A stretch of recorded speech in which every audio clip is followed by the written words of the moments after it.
improve the visibility in the road using the light of the car.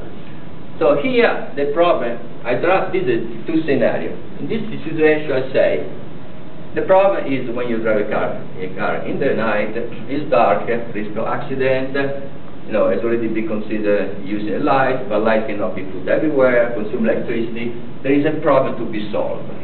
No? Big question mark. In the exam, what will be the invention? No? I mean, it's not clear.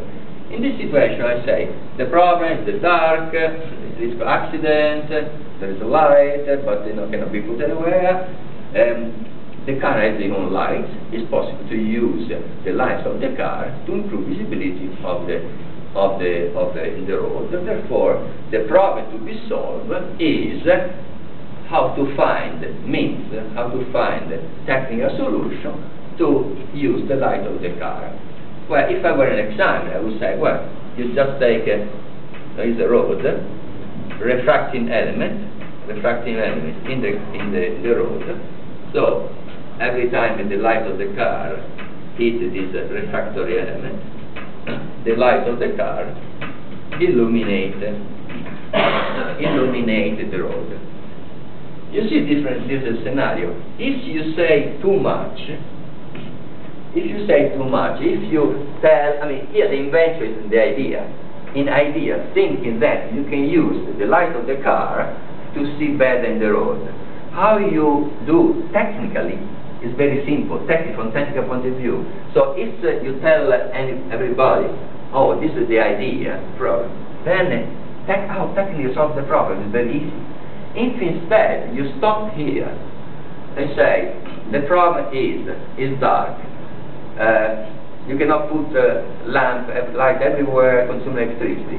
Question mark.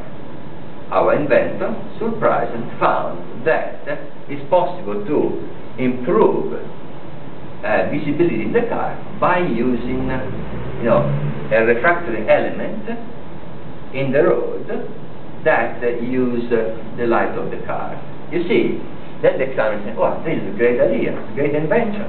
No, was not suggested. If instead, in your past application, in your prior art, you already tell your idea, the problem, how you technically solve the idea, the invention, is very simple. So the examiner can say, well, the problem was how to find the technical means to use the light of the car. Well, it's obvious using not some refractory element. You see, where you stop, how much you say in the invention can be fundamental for obtaining a patent. In this situation, I think the examiner, say, well, it's a great idea, a great invention. In this situation, I would say, well, the problem is there. Just everybody would have thought about using refracting elements. See, it's a lot of skill. Of course, it does not apply everywhere, but in many situations, the invention is an idea. You understood something that nobody has thought about. However, how you technically perform the invention is not a big step. So, in this situation, you have to be careful, and when you draft for the application, don't say too much. The problem is, you see, how the invention come out, it depends on what kind of problem you state. So in this situation, you have to say, the problem is just to improve visibility of the road without saying too much. If you say too much, you anticipate your invention.